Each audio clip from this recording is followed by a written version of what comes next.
안녕하세요. 드라마를 토파보는 잼잼 리뷰입니다.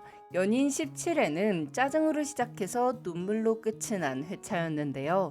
가짜 임신 길채랑 카카가 키스하는 것 때문에 짜증이 좀 나다가 오랑캐에게 욕을 당한 길채에게는 괴로웠을 테니 안아주겠다는 장현 때문에 그 모든 걸 다 잊고 눈물만 나더라고요. 안아줘야지라는 대사 진짜 명대사인 것 같아요. 청에서 살아왔다는 이유로 멸시를 받아야 했던 이들을 위로하고 치유하는 단 한마디잖아요. 예전에 길채가 구원무에게 내 웃는 얼굴을 좋아하는 사내는 많아도 내 고약한 모습까지 좋아하는 사내는 없다며 난 내가 가진 것 중 이것은 가져가고 저것은 남겨둘 수 없다고 말했었는데요. 그런 길채에게 장현은 난 그저 그 무엇이든 길채면 된다며 가난한 길체, 돈 많은 길체, 발칙한 길체, 유순한 길체, 날 사랑하지 않는 길체, 날 사랑하는 길체, 그 어떤 길체도 사랑함을 말합니다.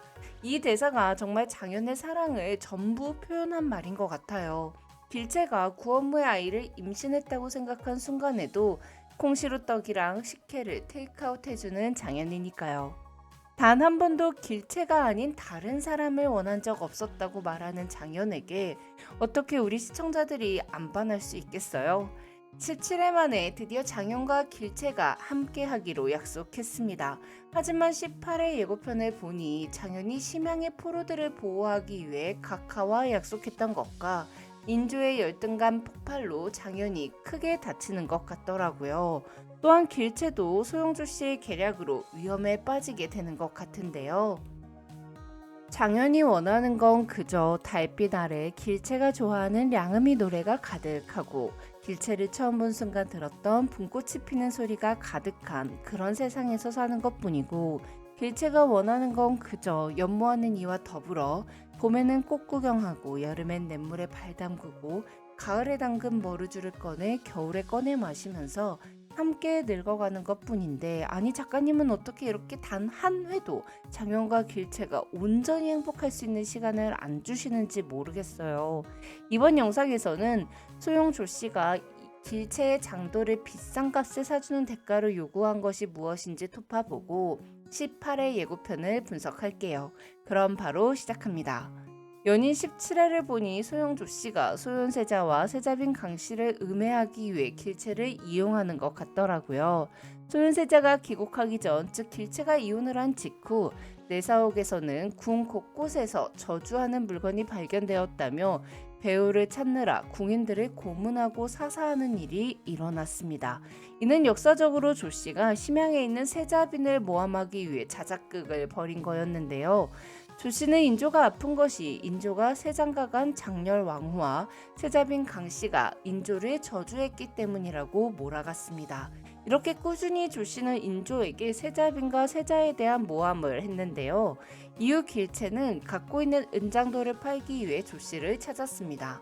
길체가 장도를 비싸게 팔기 위해 대장간 잔인이 떡 두꺼비 같은 아들을 낳는 꿈을 꾸는 만든 장도라고 허풍을 술술 넣어놓는 거 너무 길체답더라고요. 장사꾼 장현에게 너무 잘 배운 거죠. 하지만 조 씨는 길체가 먹고 사려고 애쓰는 걸 눈치채고 말았어요. 그래서 오히려 돈이 급해 보이는 길체에게 오랑캐에게 욕을 당한 여자가 파는 장도를 누가 사주겠냐며 길체의 장도를 비싸게 사주는 대가로 거래를 제안했습니다. 이는 길체가 거절하지 못할 걸 눈치챘기 때문이었겠죠. 조만간 세자가 조선에 아주 들어온다며 조씨가 길체에게 요구한 일은 뭘까요? 조씨가 길체에게 세자를 죽이기 위해 독초를 구해달라 이런 직접적인 요구를 했을 것 같진 않아요. 길체만이 할 수 있는 일을 요구했겠죠. 전 조씨가 길체에게 자신이 장도를 비싸게 사줄 테니 그 돈으로 조선으로 돌아온 포로들을 따로 돌봐달라고 요구했을 것 같습니다. 인조는 소윤세자를 따르는 포로들을 두려워하고 있습니다. 소윤세자가 귀국하기 1년 전인 1644년 인조 반정에 공을 세워 공신이 된 심기원이 인조를 패하고 회은군을 왕위에 올리자는 역모를 꾸몄다는 소문이 돌았고 결국 심기원과 회원군은 목숨을 잃었습니다. 이로 인해 안 그래도 소현세자에게 왕위를 뺏기는 것을 두려워하던 인조는 겁에 질려 우주 부윤의 죄를 자세하게 케어 알아내라고 지시했죠. 심기원의 영모와 우주 부유는 아무런 관련이 없었으나 인조는 세자를 따르는 포로들이 두려웠기에 세자가 조선에 드나들 때 공속된 포로 수백 명을 데리고 다닌 일을 제때에 보고하지 않았다고 트집을 잡아 우주 부윤을 벌한 거죠.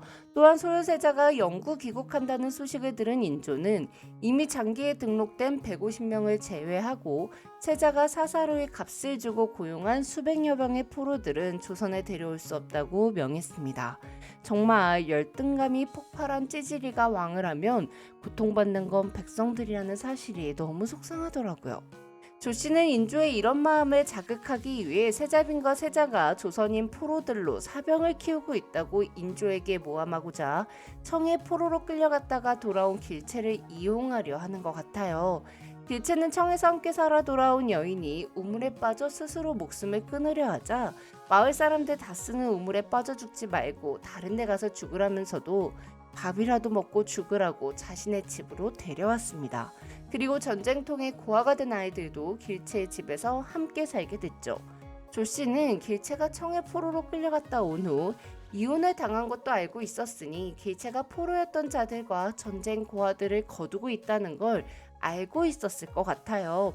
그래서 조씨는 자신이 길채에게 장도를 사고 준 돈을 소현세자가 길채에게 준 돈으로 꾸미고 인조에게 유길채라는 자가 강화도에서 세손을 구한 후 세자와 세자빈의 사람이 되었고 세자가 준 돈으로 청해 포로로 끌려갔다 온 이들을 모아 자신의 집에서 돌보며 세자가 사병을 키우는 것에 가담하고 있는 것 같다고 말하는 게 아닐까 싶습니다. 그래서 18회 예고편에 한 두 남자가 길채의 집을 뒤지고 오랑캐에게 정절 잃은 계집을 우리가 무서워할성 싶냐는 대사가 나온 것 같아요. 한편 장효는 돌봐주고 있던 포로들을 조선에 데려갈 수 없는 상황이 되자 각하에게 거래를 제안했습니다. 장효이 조선에 잠시 갔다가 돌아올 때까지 각하가 포로들을 돌봐주고 포로들이 무사히 강을 건널 수 있도록 보장해주면 그 이후 장효이 각하 곁으로 가겠다고 했던 거였는데요.